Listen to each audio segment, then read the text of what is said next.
Alhamdulillahirabbil alamin wassalatu wassalamu ala asyrafil anbiya'i wal mursalin wa ala alihi wa sahbihi wa man tabi'ahum bi ihsan ila yaumiddin. Rabbi shrah li sadri wa yassir li amri wahlul 'uqdatam min lisani. Ahlan wa sahlan wa marhaban bi tullabi al-ilmi, tullabi wa talibati al-ilmi. Insyaallah taala kita akan bersama-sama di kesempatan yang berbahagia ini mempelajari kitab yang tidak asing lagi insyaallah taala, yaitu dengan kitab Durusul Lughah. Yang mana kitab ini, Durusul Lughah ini adalah kitab yang disusun oleh Dr. Abdul Rahim hafizahullah taala, dan beliau salah seorang di antara pengajar di Universitas Islam Madinah. Dan kitab ini memiliki beberapa jilid, dan tentu saja antara satu jilid dengan jilid yang lain itu memiliki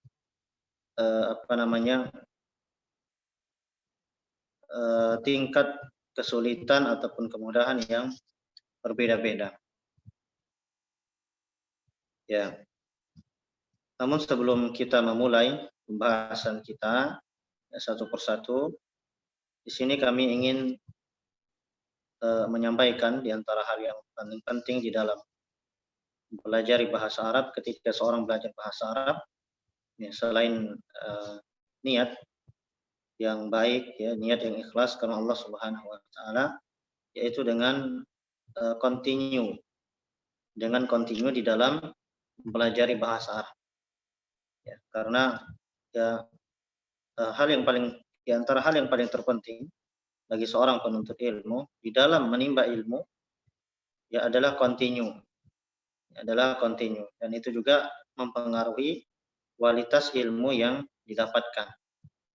Seorang penuntut ilmu dia harus continue dengan ilmu yang dia pelajari. Ya, walaupun apa yang dia pelajari itu tidak setiap hari. Ya, meskipun misalnya hanya pertemuan sekali dalam sepekan atau 2 kali dalam sepekan, tapi dilakukan dengan kontinu, maka insyaallah taala ya akan berbuah ataupun memiliki hasil yang baik. Ya, ya karena bagaimanapun juga ya kita sampai kita meninggal maka kita juga dituntut dan diminta untuk menuntut ilmu agama Allah Subhanahu wa taala. Baik, tidak perlu panjang lebar karena setahu kami kemarin sudah ada muqaddimah yang disampaikan oleh rekan kami Ustaz Syahid dan bersama timnya. Mulai pelajaran yang pertama. Ya. Pelajaran yang pertama, Darsul Awal, yang bisa dilihat di dalam kitabnya. Darsul Awal, ya, di situ ada hadza. Hadza ini di dalam bahasa Arab ya masuk dalam kategori ismul isyarah. Ya, ismul isyarah dalam terjemahan dalam bahasa Indonesianya artinya adalah kata isyarat. Ya, dan memang dalam kehidupan sehari-hari kita tidak lepas dari ya kata isyarat. Ya, dalam bahasa Indonesia pun kita selalu mengatakan ini Muhammad, ini mobil, ya, ini rumah, ini papan tulis dan lain sebagainya. Nah, di dalam bahasa Arab ya di antara ya kata yang bagian dari isim isyarah adalah hadza. Ya, hadza ini adalah isim isyarah atau kata isyarat yang ditujukan kepada satu ya mufrad, satu laki-laki atau satu isim mudzakkar. Ya, isim sebelum kita masuk dalam terkait penjelasan ini, isim itu kalau dilihat dari sisi jenisnya terbagi menjadi 2. Ada namanya isim mudzakkar dan ada namanya isim muannats. Nah, isim muannats itu artinya isim yang untuk perempuan. Nah, biasanya kalau isim muannats itu dia disertai dengan ta marbutah. Biasanya seperti itu ya. Tapi walaupun ada juga beberapa isim yang tidak, yang memiliki tak marbutah tetapi dia tidak masuk dalam bagian isim muannats. Nah, kemudian selain isim muannats, ya ada juga isim, ya dia masuk dalam isim mudzakkar. Isim mudzakkar itu lawan dari muannats. Kalau ada laki-laki, ada perempuan, maka ada laki-laki. Muannatsnya itu perempuan, mudzakkarnya itu laki-laki. Nah, isim mudzakkar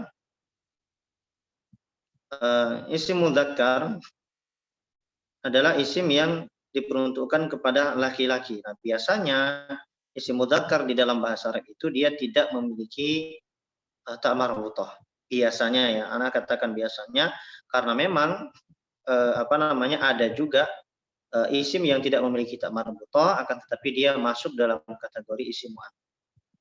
Nah, kalau kita sudah mengetahui dan mengenal mana isim mudzakkar dan mana isim muannats, maka perlu diketahui bahwasanya hadza, ya, itu diperuntukkan kepada isim mudzakkar.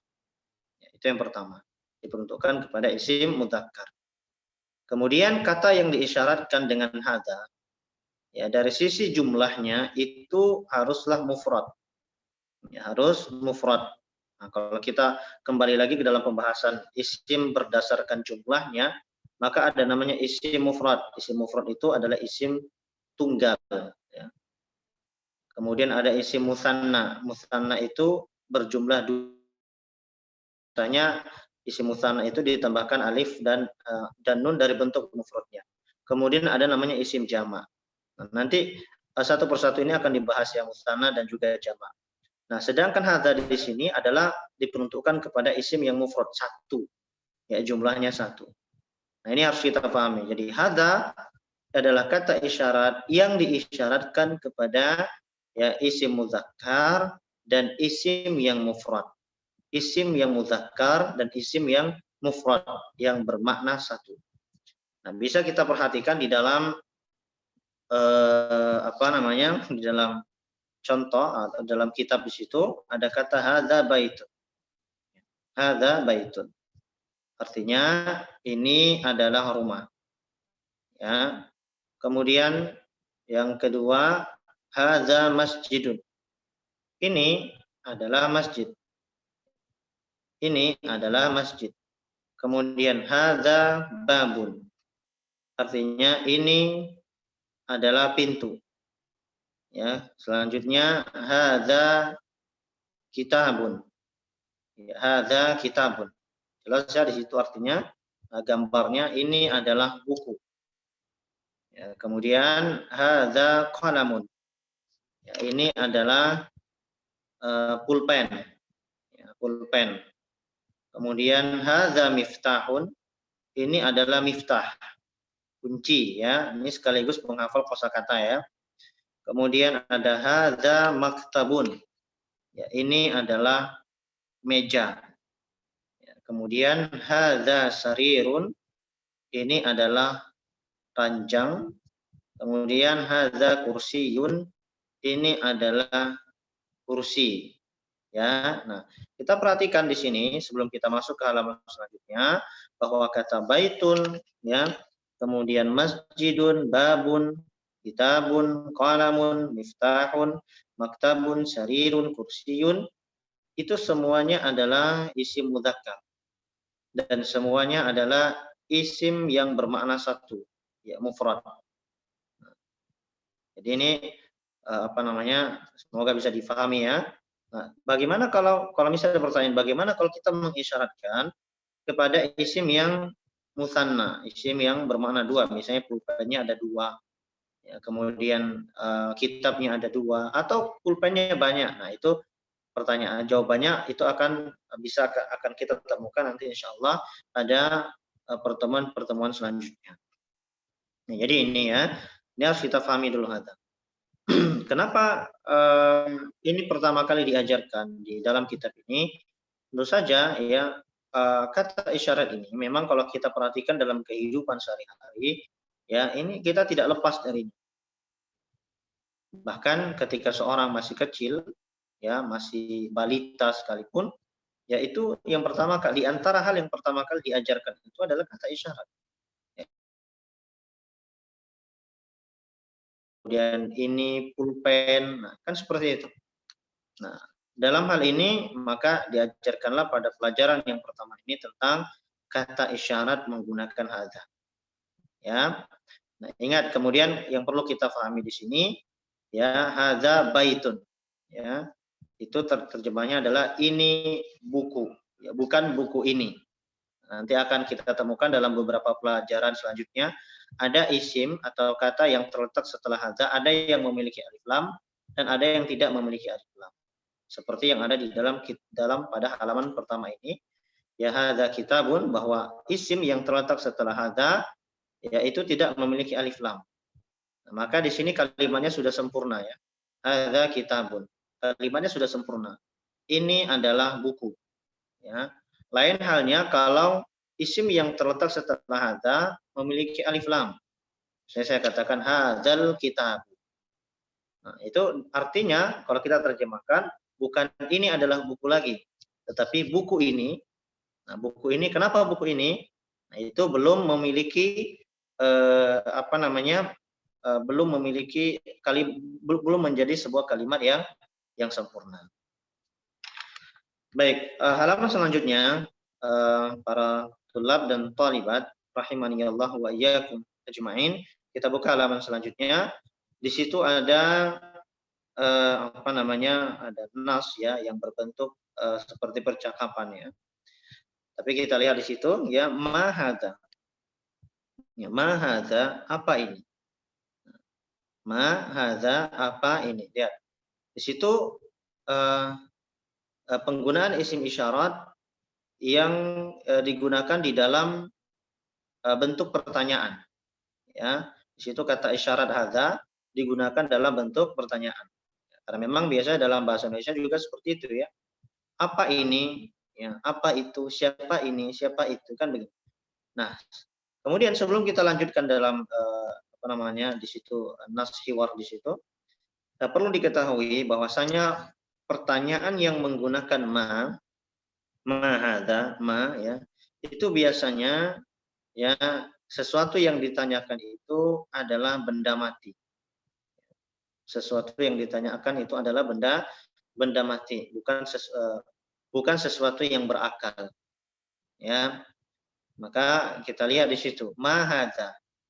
Ya. Hadza baitun. Ya, hadza baitun, saya baca terlebih dahulu. Na'am, hadza baitun. Ya, ma hadza qamisun. Hadza sarirun. La, hadza kursiyun. Ya, perhatikan saya terjemahkan. Ya, ma hadza, apa ini? Ya, hadza baitun. Ini adalah rumah. Ya. Lihat, yang ditanyakan situ sudah jelas berarti itu adalah benda mati. Sehingga pertanyaannya menggunakan ma hadza. Apa ini? Ya, hadza baitun. Ini adalah rumah. Kemudian lihat ahadza baitun. Apakah ini sebuah rumah? Ya. Apakah ini sebuah rumah? Naam. Iya. Hadza baitun. Ini adalah rumah. Baik, sebelum kita lanjut, di sini kita sudah menemukan satu lagi kata tanya ya, kata tanya. Kalau tadi ada ma artinya apa, ya. Ahadza baitun, nah di situ ada hamzah. Namanya hamzatul istifham. Nah, hamzatul istifham ini dia adalah harful istifham, huruf istifham. Huruf yang digunakan untuk bertanya, kata tanya. Artinya adalah apakah? Ahadza baitun. Ya, hadza baitun, ya. Na'am hadza baitun. Ya, ini adalah rumah. Selanjutnya ma hadza. Nah, ini pertanyaan lagi. Ma hadza, apa ini? Ya. Hadza qamisun. Ini adalah gamis. Ini adalah kemeja. Ya. Selanjutnya hadza sarirun. Hadza sarirun. Ya, apakah ini ranjang, ya, apakah ini ranjang? Nah, kemudian jawabannya la. Kalau di atas na'am ya. Na'am. Kalau ini la, tidak. Hadza kursi. Ini adalah sebuah kursi. Ini adalah sebuah kursi. Selanjutnya di bawahnya lagi ahadza miftahun. Ya, ahadza miftahun. Apakah ini sebuah kunci? Jawabannya la. La. Ya, kalau bukan kunci berarti la gitu ya. La hadza qalam. Tidak ya. Ini adalah sebuah pulpen. Ini adalah sebuah pulpen. Selanjutnya mahadza. Ya mahadza. Hadza najmun. Ya. Hadza najmun. Ini adalah bintang. Ya. Mahadza apa ini? Ini adalah bintang. Nah, oke, sebelum kita lanjut ke tamrin, ya nanti gimana nih? Saya minta beberapa peserta ya, atau saya nanti sebutin satu atau dua atau beberapa peserta ya untuk menjawab tamrin yang ada di dalam kitab ya. Ya, tapi sebelum kita lanjutkan di situ poin yang perlu kita perhatikan dalam teks yang barusan kita baca ya bahwasanya ya di sana terdapat isim istifham. Tadi sudah kita jelaskan juga yaitu yang mana hamzatul istifham di sini yang menggunakan a di sini ya hamzah di sini maksudnya artinya adalah apakah itu jawabannya bisa dengan na'am atau bisa dengan la. Ya, bisa dengan na'am ataupun bisa dengan la. Ya. Baik. Kemudian juga kalau kita perhatikan lagi sekali lagi yang kita sudah jelaskan di awal bahwasanya kalau kita lihat dalam nas yang tadi kita bacakan ya semua isim yang diisyaratkan atau semua kata yang diisyaratkan itu adalah isim yang mudzakkar. Adalah isim mudzakkar. Ya. Adalah isim mudzakkar. Kita perhatikan ada kata baitun, kemudian ada kata komisun, kemudian ada kata sarirun, ya miftahun dan seterusnya. Ya, itu apa namanya semuanya adalah isim mudzakkar. Nah, dari sini kita pahami sekali lagi bahwasanya hadza itu adalah kata isyarat yang digunakan ya untuk isim mudzakkar. Ya, yang digunakan untuk isim mudzakkar.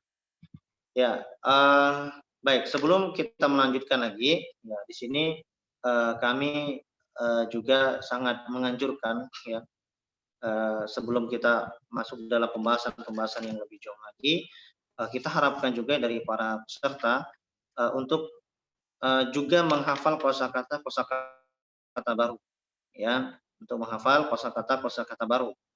Ya, walaupun mungkin tidak ada anjuran dari dari tim misalnya, tapi berharap masing-masing dari kita ya memiliki inisiatif ya, untuk menghafal kosakata. Karena sekali lagi ya, dalam bahasa Arab itu memiliki 3 unsur.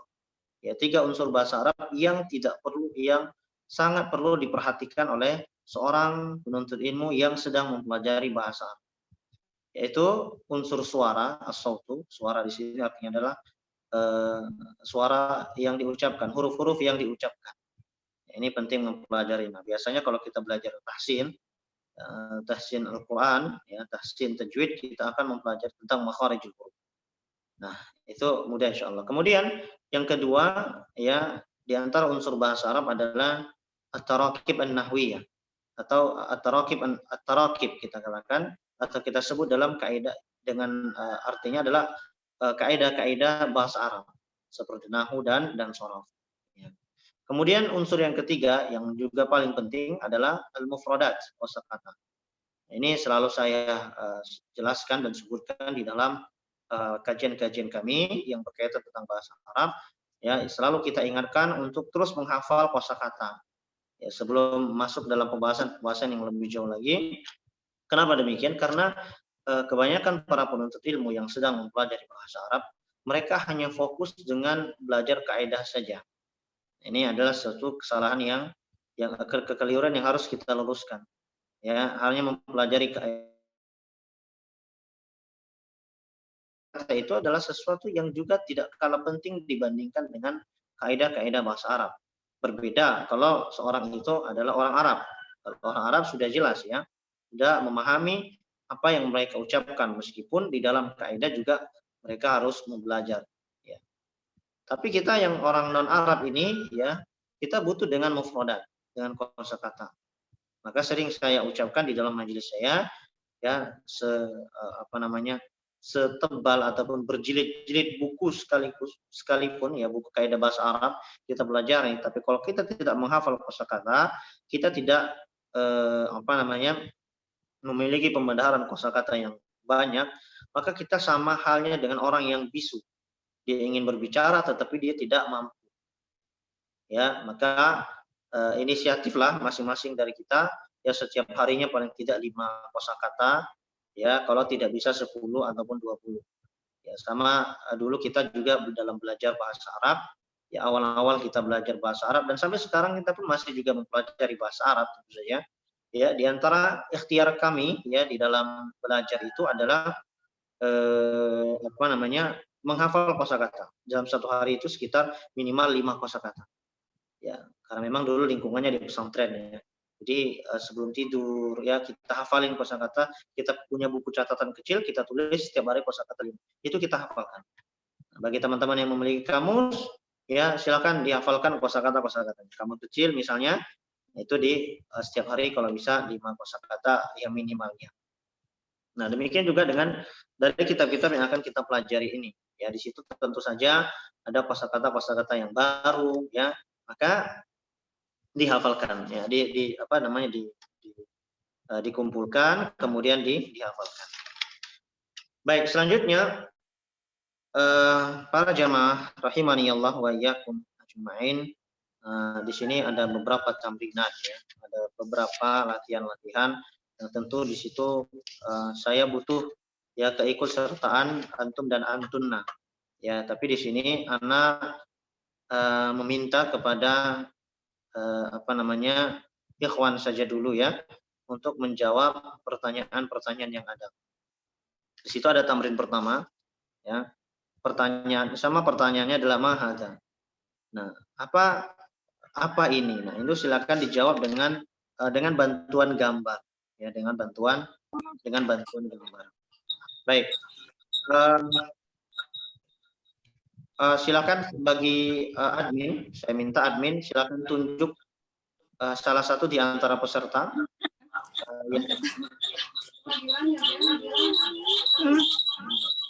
Iya.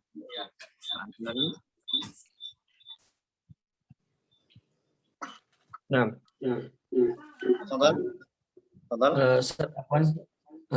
ini waktunya mungkin untuk Zoom sisa 1 menit, nanti disambung untuk tamrinnya.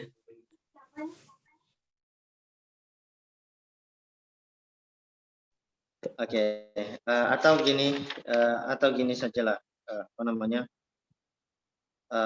setelah 1 menit ini masih ada lagi? Kalau untuk tamrin saja mungkin setelah itu dilanjutkan lagi mungkin bisa, Ustaz. Oh gitu ya, kalau untuk tamrin saja. Link yang baru. Oke, baik.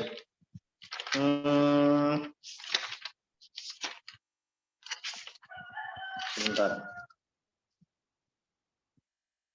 Ya, kalau begitu untuk tamrin ini ana minta sajalah untuk dituliskan dari masing-masing peserta jawabannya, kemudian bisa dikirimkan ke admin. Nah, boleh, Ustaz. Gitu ya.